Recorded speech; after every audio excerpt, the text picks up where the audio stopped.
그 아까 지금 얘기 나왔는데 우리가 조금 언급을 다뤄봐야 될 게 TV 토론 문제, TV 토론의 영향이라든가 아니면 또 조금 점검해야 될 내용, 그 다음에 여러 가지 뭐 논란 중에서 국정원 그 여직원 논란 부분은 좀 한번 검토를 해볼 부분이고, 아까 나왔던 전체 큰 틀 중에서 그 양쪽 진영 문제가 지금 언급이 안 된 것 같아요. 시간이 남은 얘기가 많네요. 박근혜 정부 얘기랑 그거 그러니까 한 아이템인데도 한 사람씩만 얘기하세요. 지금 TV 토론 관련 부분 좀.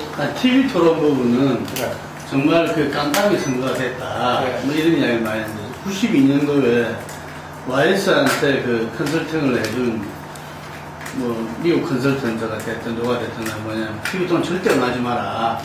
DJ랑 뭐 그랬다는 거 아닙니까? 그래서 그게 전략이었다. TV 토론 전략. 응하지 않는 거. 근데 이번에 그 박근혜 당선자 같은 경우에서도 이 TV 토론을 응하지 않는 명분을 줬죠. 단일화 가정에 있었기 때문에 비리니까 안 한다. 뭐 이런 거지만 사실은 이전에 우리가 TV 토론 부분에서도 양자, 삼자 외에 그 혼자 가지고서도 많이 했었어요. 그 부분들을.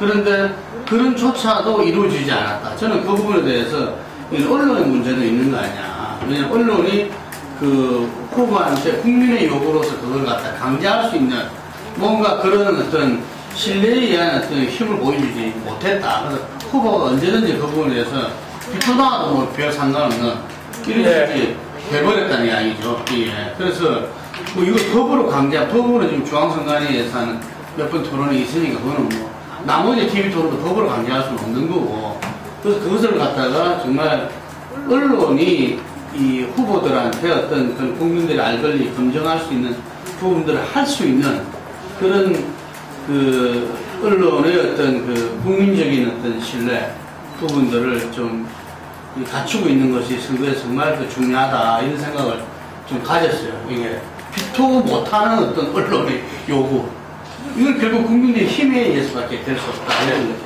대선 과정에 대한 얘기가 좀 시간이 길어졌으니까 짧게도 방금 얘기했던 아이템 중에서요. 그 국정원 관련 여직원 관련 부분 얘기하실 거 없으면 그냥 넘어가고요. 그거는 좀 선거 결과하고는 별개로 좀 진상은 좀 매듭을 줬으면 좋겠어요.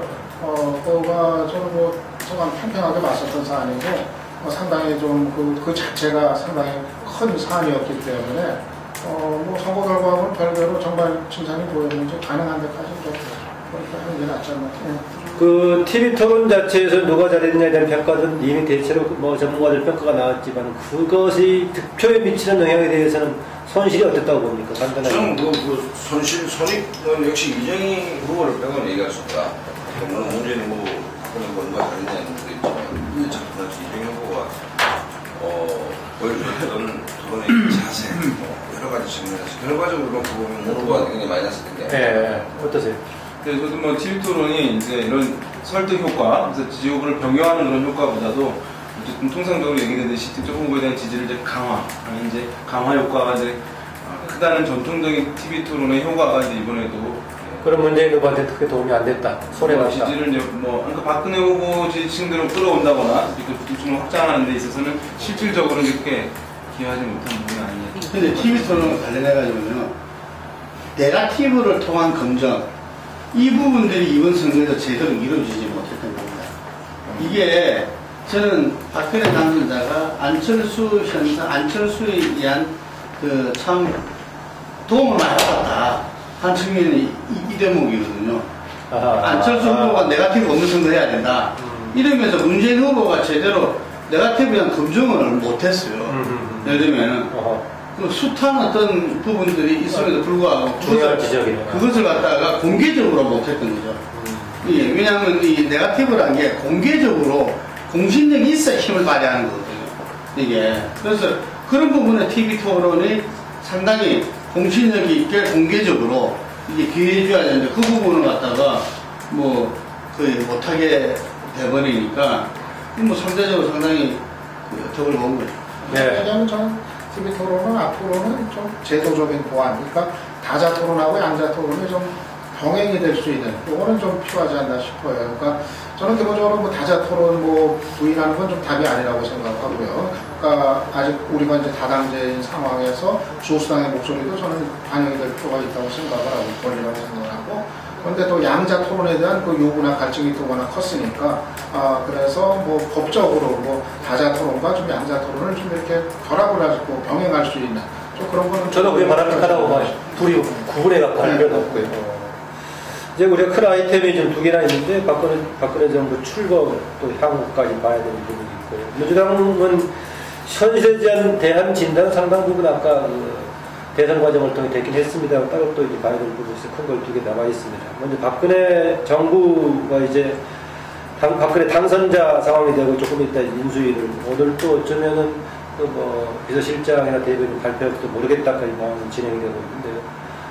박근혜 당선자가 제가 보기에 뭐 그때 맞는 명제는 꺼내고 있는 것 같아요. 대통합, 미래, 민생 꺼내고 있는데 저는 이게 성공하면 바람직하겠다라고 보는데 또 그만큼만 또 박근혜 후보는 당선자는 저는 성공을 해야만 된다라고 보는데 왜 그러냐? 당연히 국가적인 차원에서 성공을 해야 되지만은 만약에 내걸고 그 부분에 대해서 바람직한 모습을 보이지 못하고 실패하게 된다면 굉장한 저항에 부딪힐 수도 있다. 왜냐하면 반대 진영은 상당히 속마음으로 강하게 반대를 하고 있기 때문에 조금 잘못하면 역시 그렇지 않냐라고 나올 수가 있어서 비상한 각오로 박근혜 후보가 돼야 된다는 것인데 이 차원에서 지금 박근혜 후보가 출마하는 과정에서 지금 현실이라든가 가능성 어떻게 갈 것인가 좀. 일단 초반 6개월 저는 뭐 승패를 바로 결정한다라고 단언합니다. 이게 뭐냐면 지금 세대 간 계층과 세대 간 이면 지역 이렇게 확연히 구분되는 선거가 나타났고 특히 그 2030 세대의 상실감이 굉장히 크다고 보는 것이 여기 뭐 김만호 원장님, 전선 선배님과 김용수 선배님과 3년 수련 당했고 심지어 87년도 군사정국이 끝나고 양진 문열을 해서 패배감도 받고 해서 이게 패배의 아픔을 이렇게 딛고 나갈 동력들이 있으면 안에서 안철수는 상황 때문에 20대들은 적극적으로 정치적으로 진출을 했죠.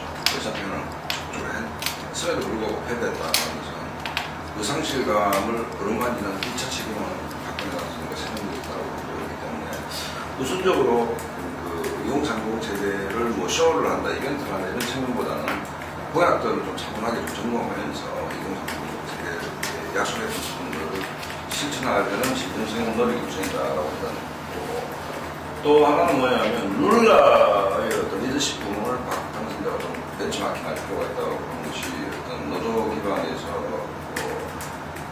진보 진영의 폭발적 지지를 받고 룰라 당선됐을 때 막상 행기에 그 중도를 커버하는 시장들을 착각했듯이 남북관계 문제를 6개월 내에 평화와 일종의 해결 정책을 생각할 필요가 있다고 봅니다. 그러면 오히려 문 후보가 됐을 때보다 과거는 보수진영을 안정시킬 수 있는 힘이 있기 때문에 퍼주기 논란을 좀 잠재우면서 대화로 나가는 물꼬를 왜 틀 수 있는 계기가 있는 거 아니냐. 남북관계 2030 이런 부분들은 초반 6개월에 집중력을 좀 발휘해서 좀 해나가지 않는다면 뭐 일종의 정권북종 운동이 또다시 나올 수도 있다라고 보고 그 위험성이 있으니까 초반 6개월에 어쨌든 2030 남북관계 이 부분에서 좀 포커스를 맞춰서 집중할 필요가 있다.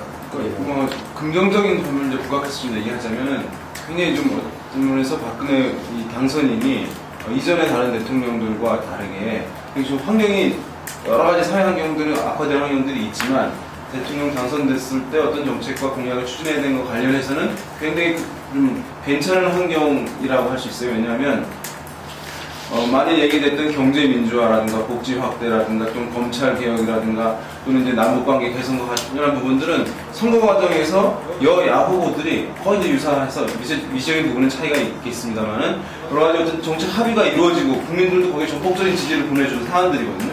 그러니까 이제 어떠한 이슈들을 가지고 야당과 대립하고 과거에는 왜냐하면 그때는 찬반이 명확하게 갈리고 이런 사안들이 많이 있었던 데 비해서 대통령들의 공약이 이번 같은 경우는 굵직굵직한 것들이 일정 부분 한 70% 이상은 합의가 사실 되어버린 국민들하고 그런 면에서 대통령이 당선됐을 때 그 임기를 시작했을 때 그 동력을 추가적으로 만들지 않고 어쨌든 이미 확보되어 있는 동력으로 말씀하신 뭐 6개월이나 어쨌든 할 수 있는 몇 가지를 이런 이제 기반이 형성되었다는 점에서 미세 조정만 야당과 협의를 잘 해 나간다면 기본적으로 과거의 그 어떤 대통령들보다는 이런 것들을 좀 잘 추진할 수 있는 긍정적인 여건도 가지고 있다. 이런 면도 좀 얘기를 할 수 있을 것 같아요.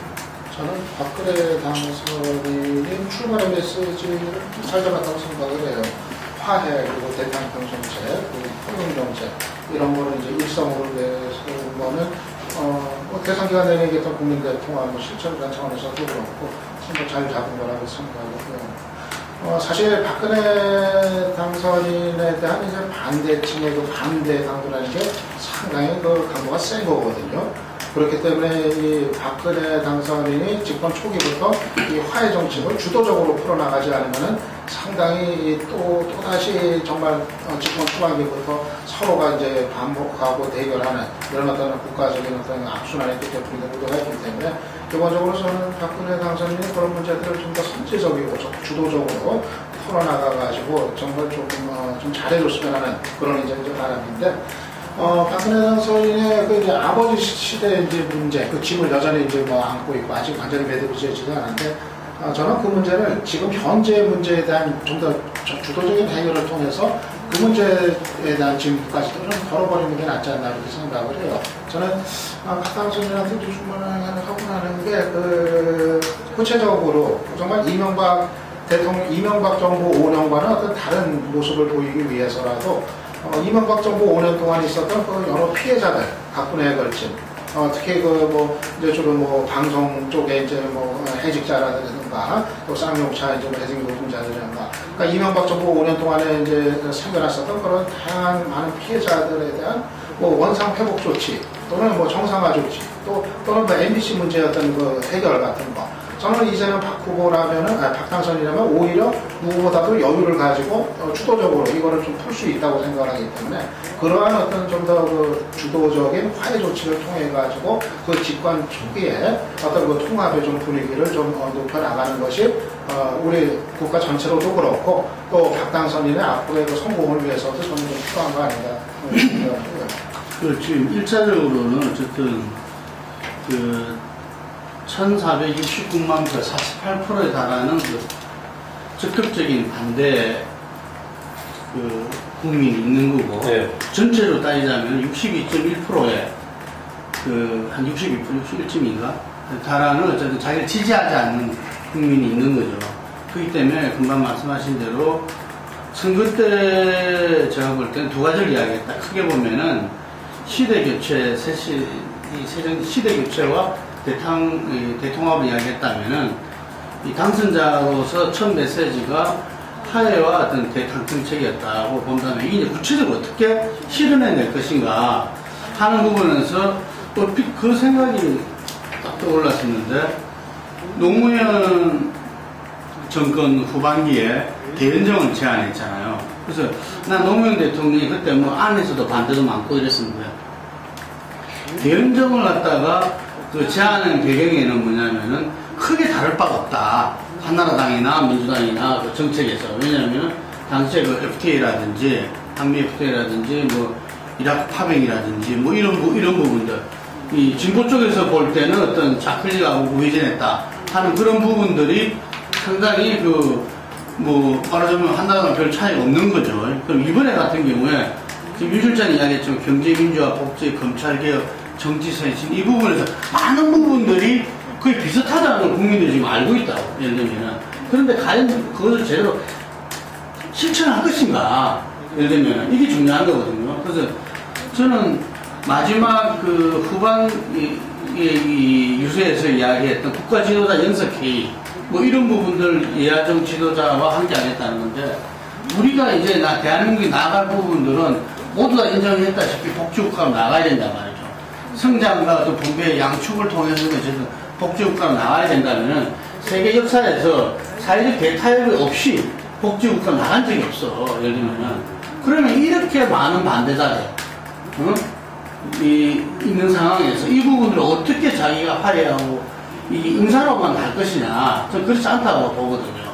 그래서 이걸 갖다가 이 국가 지도자 연석회의든 뭐든 이런 부분들을 갖다가 좀 이 사회적 대타협을 국가적 대타협 예를 들면 그런 차원으로 이 제도적이든 예를 들면은 이 해서 이 나가야만이 어떤 대통합이라는 첫걸음을 뗄 수 있는 게 아닌가 이 생각이 들어요. 그렇기 때문에 뭐 안철수하고 문재인이 새정치 공동선언을 했듯이 서로 비슷하고 합의 가능한 부분들은 이 지금 이제 반으로 쪼개가지고 국민들이 20, 30대뿐만 아니라 전부 다 마찬가지인 것 같아. 이게 40대도 그렇고 뭐 50대에서 보면은 37%, 37.5나 박근혜 지지하지 않았잖아요. 이런 부분들은 더 마음이 더 강한 거야. 아까 우리 박 박사는 뭐 87년도 단일화 안 돼가지고 노태우한테 뺏긴 것도 뽑고 이래저래 뭐 야기에 받쳐줄 수 있다 하지만 오히려 그 주변에 있는 내 주변에 있는 친구들은 그 상실감 이게 더 큰 거야 지금 이제. 예. 그리고 20대는 지금 이제 정치 불신 이제 완전히 이제 정치판에 자기들 좀 관심 갖고 봤는데 역시 알고나 해서 그냥 이게 대해서는 기존처럼 예를 들면 자기들은 무관심 예를 들면 정치에서 역시 우리 삶에 아무런 도움 안 되면 이렇게 지금 가는 거죠. 예를 들면. 그래서 저는 이 모든 것을 하기 위해서는 우리 사회가 우리 정치가 정말 이 사회적 대타협 정치가의 저는 가장 1단계의 어떤 그 전략이 좀 타협이라고 봐요. 이게. 그래서 이 엄연히 실체가 있고, 여에서 볼 때는 야의 실체고, 야에서 볼 때는 여의 실체가 있고, 보수와 진보가 있다. 이게 보수 진보가 양날개로 같이 날기 위해서는 이게 더 이상 어떤 정쟁의 논리로서만 국민들이 왜 싸움질하는 그 국회에 대해서는 안 된다. 싸움하지 마라. 이 말이 왜 자꾸 이렇게 피상적으로만 보냐고 국민을 꾸짖기보다 저는 그 부분이 민주당이 이해를 못했다고 보거든요. 그 안철수가 이야기했던 예를 들면 선거 과정에서부터 반으로 나눠지고 해가지고 어떻게 그 이후에 서로 함께 나라를 이끌어 나갈 것인가. 그건 정말 국민들이 볼 때 다 싸우지 말라면 다 요구하거든요. 근데 그 부분의 본질에 대해서는 이해를 못했다고 봐요. 이게 오히려 국민들이 그 요구를 피상적으로만 봤다. 그 이야기들을. 그래서 이 박근혜 정부의 성패는 예를 들면 본인도 시대 교체를 이야기했지만 분명히 우리나라 전체적으로 박근혜에서가 아니라 진보 신명 그 다음에 보수 정권을 겪은 속에서 지금 이거는 기존의 어떤 보수의 논리 이명박식의 어떤 정권 운영과는 전혀 달라야 된다. 예. 그런 측면에서 그 해법은 바로 거기에 있다는 거죠. 친박들이 자기가 지금 기득권을 내려놓기 뭐 임명직 만한 이런 흐름들과 흐름이 있다 그러는데 그 차원을 떠나서 예를 들면 정말 보수와 진보가 함께 나라를 꾸리는 이게 그러한 컨셉으로 박근혜 정부가 가야만 된다. 아까 예를 든 국가지도자 연석회의는 대체로 지금 여야 정치 지도자 차원의 그런 얘기죠. 그래서 박근혜 후보 당시에 사회적 대타협은 그렇게 별로 얘기가 언급이 안 된 것 같아요. 오히려 안철수 캠프에서 사회적 대타협 불가피하다. 이것이 전제 조건이 되지 않으면 일자리든 비정규직 문제는 해결이 안 된다. 이렇게 얘기했던 것 같은데. 근데 새롭게 한번 거기에 대해서 박근혜 당선자도 의지를 갖고 있잖아. 아니 그러니까 뭐 사회적 대타협 이것도 뭐 토론하자가 한 번이 없는 것이고 지도 정책에 있는데 저는 실천 가능한 뭐 그것도 상당 지금 굉장히 역설적으로 위기에 있다라고 박근혜 당선이 보는 게 뭐냐면 국회의 과반을 갖고 있는 거예요, 사실은. 국회의 과반을 갖고 있기 때문에 이게 위기 요소라고 보는 것이 밀어붙이면 된잖아요.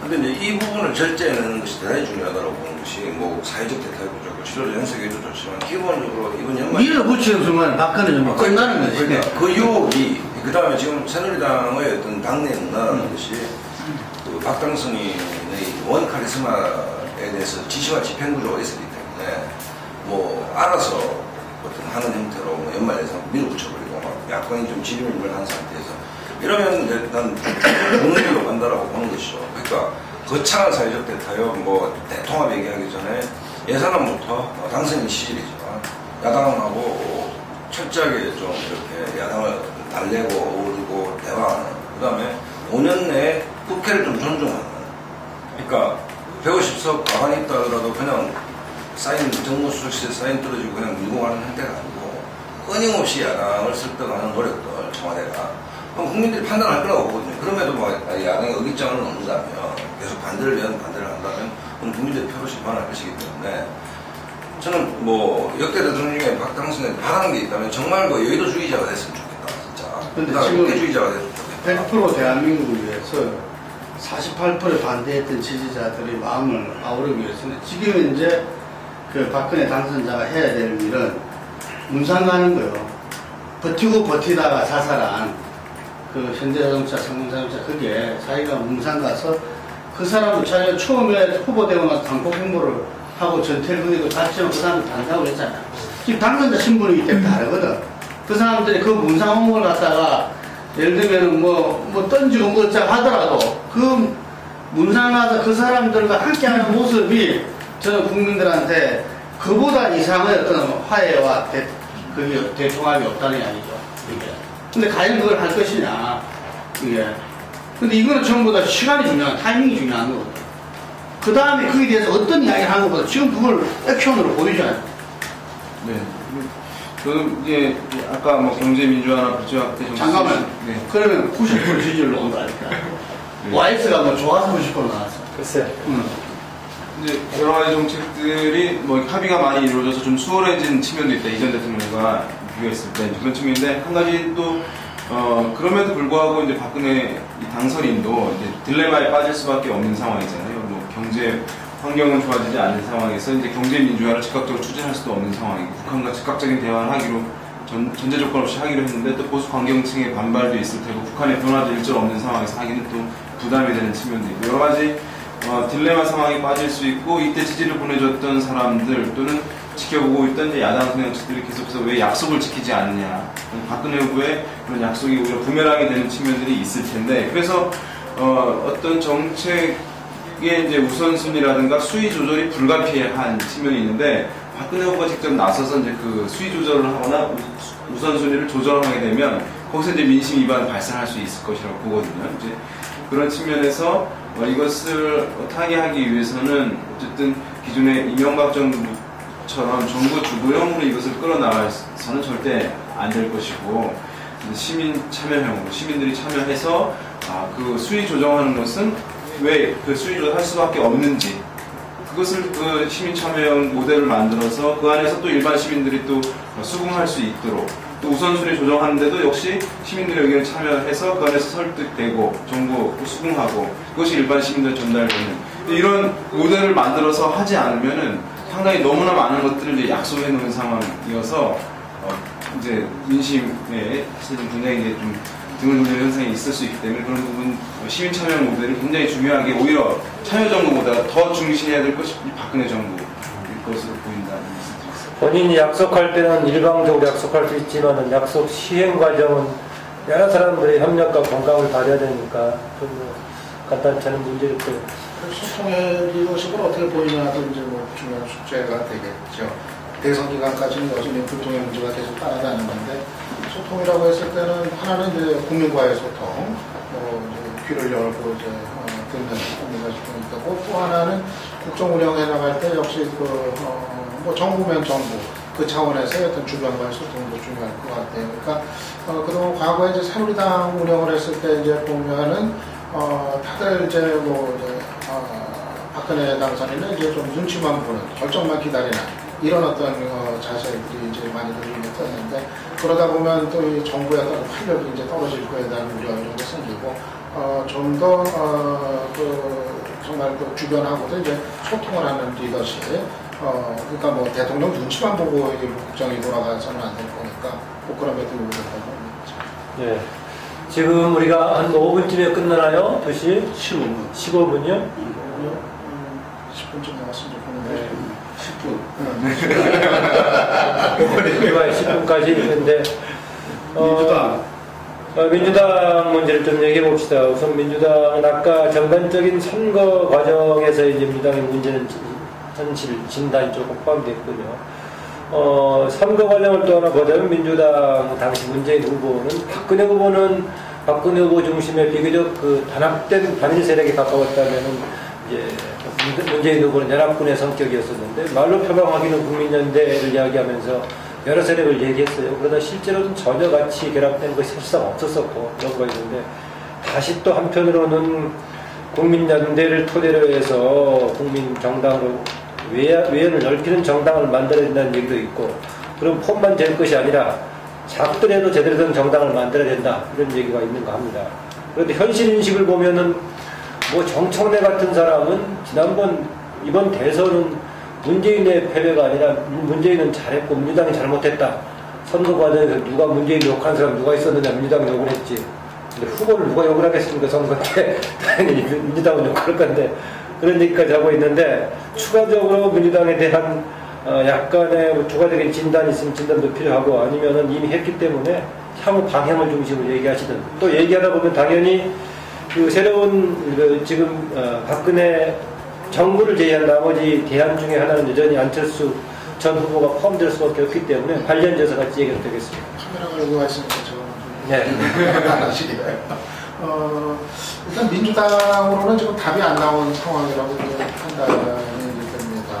기본적으로 이번 대선에서 드러났었던 이 친노의 문제, 결국 민주당 이 친노 세력이 민주당에서 권력을 놓는 일은 없을 거다, 그렇게 예상이 이제 되고, 민주당 내에서 결국 이제 그 프레임을 넘어설 수 있는 변화는 사실상 현실적으로 기대하기 어려운 거 아니냐 판단이 이제 되고, 서로 이제 뭐 신장개혁형 신당 창당을 하더라도 그거는 별 의미는 없다, 이렇게 판단이 돼요. 그러니까 어차피 기존의 민주당 세력이 중심 세력이 될 거고, 여기에다가 뭐 몇 사람 영입해가지고 뭐 간판 바꿔다는 건 많이 과거에도 했던 거고, 그거 가지고 민주당에 대한 국민들의 인식이 달라지려고 기대하기는 어렵고, 저는 결국은 두 개의 야당으로 가는 것이 그 같다, 이렇게 봐요. 결국 이제 안철수 전 후보가, 안철수 전 교수가 이제 교육을 해가지고 4월 재보선에 출마해서 이제 국회에 진출하게 된다면, 그 흐름 속에서 이제 현실적으로 재보선 지역이 있을까요?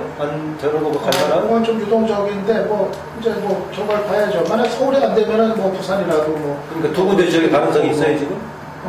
상황권 먼저 좀 봐야 돼요. 만만찮더라고. 글쎄요, 쉽지가 않아서. 왜냐하면 시기적으로 지금 안 그러면 10월까지 넘어가 버리기 때문에. 얘기하십시오.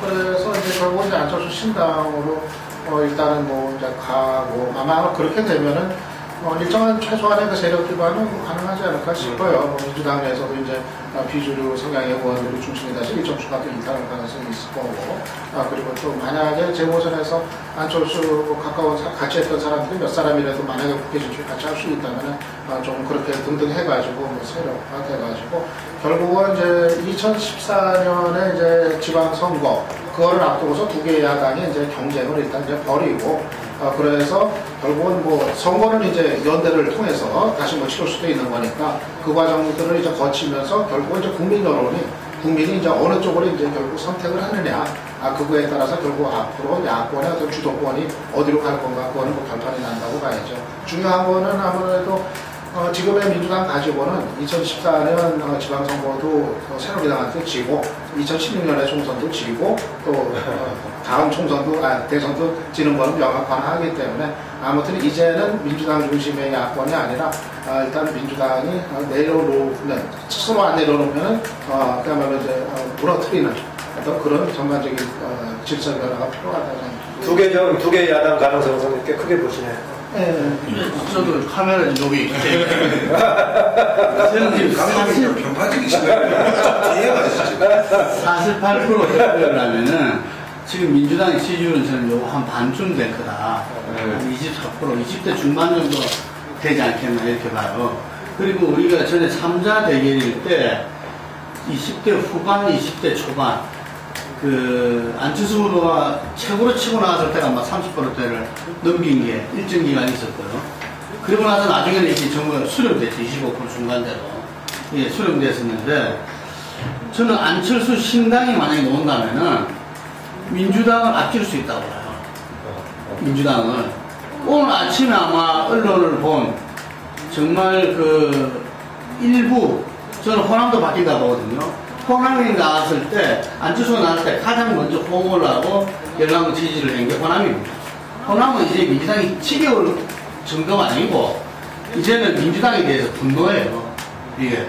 그러다가 이제 민주당에 대해서 이 호남 사람들이 이제는 외면하게 될 때, 그때는 정말 끝나는 거죠. 근데 마지막 이번에 이호 여사가 문재인 후보 가니까 그랬다면서요. 이게 호남은 지지가 높았는데 부산은 뭐 낮았다는 둥.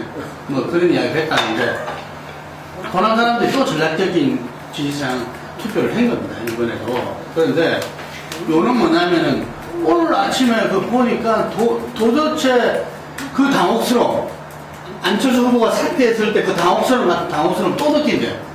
그러려면은, 문재인 후보가 사실은 대선 후보로서의 어떤 권한 대응을 준 건데, 당연히 합리적으로 보면은 후보가 끝났기 때문에 끝난 거죠. 그런데 여기에서 자기들이 또, 이런저런 사람을 갖다가 비대위원장으로 앉히려고 하고, 당무위원들, 최고위원들이 임명했던 사람들 해촉하려고 했다는 건지, 다시 또 반복했다. 이런 모습을 보면서 정말 당혹스럽더라고, 이게. 그래서 저는 민주당은 창조적 파괴해야 된다. 지금, 한나라당이 새누리당에 갈 때는 좀 창조적 파괴를 해야만 된다고 이야기를 했어요. 근데. 그럼 그 앞에 수식어 굳이 필요합니까? 수식어도 좀 좋아요. 그래서, 창조적 파괴의 해법이 뭐냐, 뭐 이런 이야기를 갖다가, 누가 하더라고요. 네, 하던데, 창조적 파괴라는 것은 어쨌든 당이 깨지는 겁니다. 이게, 이 민주당은 깨져야 거듭난다. 이렇게 보고 있고, 그 거듭나는 것은 거대 야당으로서, 이 단일 야당의 거듭이 아니라, 저도 우리 유창현 박사님과 동의하는데, 다르거든. 안철수와 문재인이 달랐어요. 그리고 지금 이제 진보라는 게 이제 그 보수에 대비된 진보를 이야기하는 건데, 이 세력들이 바라는 당은 하나가 아닙니다. 이게. 그래서 진보 정당까지 포함하면 제가 볼 때는 한 3당 정도, 유의미한 3당, 이렇게 가당 구도로 가야 됩니다. 이게. 하면서 거기서 정말 자기들을 지지하는 국민들을 위한 어떤 당의 어떤 노선과 정책, 이런 부분이 배제하죠. 지금 이제 이걸 갖다가 이렇게 두리뭉실하게 스펙트럼 넓게 하는, 그렇게 지금 갈 때가 아닌 거죠. 우리 한국 야당의 현실은.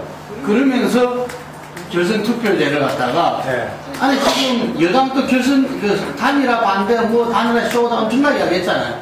원천적으로 단일화가 안 되려면은 결선 투표제 돼야 된다고. 근데 결선 투표제를 받아들이지도 않고 단일화제에서 비판하는 건 아마 국민적인 지탄을 받을 거라고. 그래서 얘기는 미안한데요. 현실적으로는 정당을 지금 하더라도 국회 협업 중심으로 움직일 건데 127명인가 8명인가 되는 지금 통합당 소속의 의원들이 이후에 지금 창조적인 파괴는 모든 새로운 재탄생 과정에서 어떤 지금 영향을 미칠 거라고. 그 의원들이 서로 이렇게 창조적 파괴가 되지 않는다. 의원들이 자기들 민주당이랑 기득권 속에서 있으려면은, 근데 그 사람들도 지금 총선이 많이 남았잖아요. 많이 남았기 때문에 모험을 안 하려고 할 수 있죠. 글쎄, 그 전에 있던 얘기죠. 네, 모험을 안 하려고 할 수 있죠. 그래서 안 하려고 했기 때문에 그렇게 된 거예요. 마무리가 가까이 일러오시죠. 네. 지금 이제 민주당의 모습을 이제 표현하는 데 있어서 민주당의 어떤 주류, 그것은 이제 이 당이 소수 권력으로 줄어드는 것을 두려워하지 않고, 소수 권력이 되더라도 그 안에서의 주류의 가치를 잃어버릴까를 두려워하는 이제 이 특성을 가지고 있는 것 같아요. 마치 이제 그렇기 때문에 지금 이런 현상들이 계속해서 반복된다고 보거든요. 마치 당은 어쨌든 소수 정당이 되더라도 그 안에서의 주류 위치를 유지해야만 하려고 하는 행태들 때문에 반복되는 것 같고, 그 다음에 또 한 가지 이제 이 민주당, 우리가 이제 무능한 정당은 다시 용서해서 다시 실력을 키우면 되는데, 이 중요한 선거를 앞두고 대중 기류를 읽지 못하는 이제 이 정당인 경우에 사실 이것을 반복해서 이것을 드러낼 경우에 과연 대중들이 또는 이제 지지층들이 과연 그것을 이제 두세 번 반복해서 용서할 수 있겠느냐에 대해서는 이제 근본적인 의문이 들어서 어쨌든 이제 변화가 불가피한데 해체에 준하는 변화가 불가피하다고 보는데요. 다만 이제 이 위기 타개를 할 수 있는 리더십이 이제 민주당에 부재하다는 측면이 있어요. 독자적인 변화 가능성이 아예 없는 건 아니겠지만 그 안에서 지금 486이 주류가 된다고 하더라도 또는 지금 비주류 주류의 문제에 있어서 친노가 아닌 다른 세력이 또 주류가 된다 하더라도 대중들의 눈에 비친 것은 기본적으로 기존의 민주당의 모습 그대로이기 때문에 그것이 대중들의 긍정적인 인식으로 민주당의 변화에 대한 인식으로 전혀 다가가지 못할 것이라고 보고, 그래서 이제 유 박사님 말씀하셨듯이 최소한 안철수 정도 해줘야 그나마 이제 어떤 변화되었다는 인상을 줄 수밖에 없는 것인데, 그래서 안철수 전 후보가 이제 키를 잡고 있는 상황인데, 다만 이제 안 전 후보 입장에서는 이 4월 이제 말씀하시고 하셨는데, 저는 이제 그 4월에는 나오지는 않을 것 같아요. 왜냐하면 그렇지 4월이면 지금 대선 12월이고 4월이면 다시 그 바운더리 안에 있는 기간인데 여기 이제 섣불리 나설 이유도 없고 박근혜 후보의 어떤 정부의 민심 위반이 나타나는 시기도 전혀 아니기 때문에 최소한 안철수 전 후보의 등장은 재등판은 박근혜 정부의 1차 민심 시기 어떤 그 시점 전후해야 등장할 수 있는 명분이 있고 임팩트가 있는 것이라고 보고, 그래서 그때까지는 민주당이 여러 가지 자생적인 자가 발전하기 위한 변화들을 하려고 도모하려고 하겠지만 실제 대중들의 인식에는 전혀 영향을 주지 못하는 굉장히 무기력한 상황이 지속될 가능성이 저는 좀 있지 않나. 재편 시기하고는 괴리가 좀 있죠. 그렇게 된다면 지금 당장 시급한데. 질 수 있는 재편의 입장도 창조적 파괴된 변수는 안철수인데, 여기서 좀 이제 야권이 갖고 있는 위기가 또 있다라고 보는 것이 뭐냐면, 안철수 현상과 지도자로서의 안철수 좀 분리돼야 될 거 아닙니까? 그러니까 과연 일관성인데 이 난색을 수습할 정도로 안철수의 정치 치력은 아직 확인된 바는 없습니다. 그렇다면 미국에서 귀국한 뒤에 본인이 4월 보궐선거에 출마 문제부터 포함해서 야권이 어떤 노선으로 나아가야 한다는 문제, 또 어떻게 재편하느냐의 문제에 대해서 정권이 주어졌다 하더라도 과연 안철수 전 후보에게 이런 정도의 정치 이력이 있는 것인가는 아직 검증된 바가 없다는 것이죠. 이 문제도 큰 어떤 위기 요소다. 물론 잘해주고 굉장히 어떤 안철수 표현대로 시대 정신을 담아서 야권을 재편해서 질서 있게 갈 수 있는 중심에서 역할을 잘해주는 야권으로서는 다행이지만 아직 그런 영향이 있는지 없는지는 모른다는 것이 또 하나의 위기다. 섭정이 필요할 것 같아요. 섭정. 사실 이제 대선 전까지는 안철수가 이제 바람이었거든요. 바람인데 이제는 이제 바람 가지고는 안 되는 시기가 들어간 거고, 차기까지 내다본다면 이제 5년이라는 긴 기간인데, 사실 DJ 같은 타고난 정치인들면 모르겠지만은 정치 신인이 이 5년 동안 추락하지 않고 살아남는다는 게 사실은 보통 일이 아니죠. 그래서 앞으로 진짜 안철수 같은 경우는 이제 본격적으로 행보에 나서면은 정말 다시 이제 원점에서 검증받고 리더십에 대한 검증을 받고 또 훈련되고 단련되고 학습하고 아마 그런 과정이기 때문에 그 결과가 어떻게 될지 진짜 모르는 일인 것 같아요. 가장 지금 앞서 있는 대안이면 분명한데 성장을 하면은 차기에 가장 유력한 대안이 될 거고, 만약에 또 상황에 따라서는 추락할 수도 있는 거니까 그거는 앞으로 지켜볼 일이죠. 그러니까 안 후보가 정작 벤치마킹의 대상은 박근혜라고 봅니다. 왜냐하면 5년 전에 졌잖아요. 그 다음에 MB 지세가 왔고 그 와중에 어쨌든 당의 위기가 당을 살려야 된다. 전나라를 깰 수밖에 없는 상황에서, 그러니까 위기 속에서 과기 권투소를 개편해서 잔다크가 됐고 새누리당을 바꿔서 총선을 이끄는 이 장면에서 아니 이걸 한 80% 정도 해줄 수 있냐. 야권이 위기를 극복할 수 있는 그건 다르지. 그건 이미 서로 간에 역사가 다른데 그걸 할 수가 없죠. 해낼 수 있다면 물론 다른데. 자, 이제 개별적으로 추가적으로 30초 정도만 시간 드리겠습니다. 저는 마지막으로 안철수 부분 현상을 과연 안철수가 이어가고 피울 수 있을 건가는 그 엄청난 검증에 직면할 것이라고 보고 있고, 그랬을 때 야권의 위기 탈출은 이 안철수 현상을 받아서 변화는 필요한데 그것이 꼭 자연인 안철수여야 되는가, 이건 다른 문제라고 봐요. 네, 그래서 많은 그 야권의 인재들 또 못 봤던 사람들, 이런 사람들이 모두 나서야 되는 거 아니냐, 이렇게 봅니다. 예, 됐습니까? 되게 얘기 잘 된 것 같아요. 지금 어쨌든 간에 시대적인 전환기에 치렀던 선거인데, 박근혜 후보의 당선으로, 승리로 이제 끝이 났는데, 박근혜 당선자가 지금 비교적 방향이라든가 공약도 바람직하게 설정을 하고 있는데, 이후에 시행 과정에서는 본인이 일방적으로 약속했던 건 다른 여러 가지 변수도 있을 것이다. 과연 여기서 어떤 리더십을 발휘할 것인가. 만약에 조건적으로 기대에 못 미쳤을 경우에는 예상의 반발의 시장이 클 여지가 있다. 이 점에서는 상당히 비상한 각오가 박근혜 당선자에게 필요하다.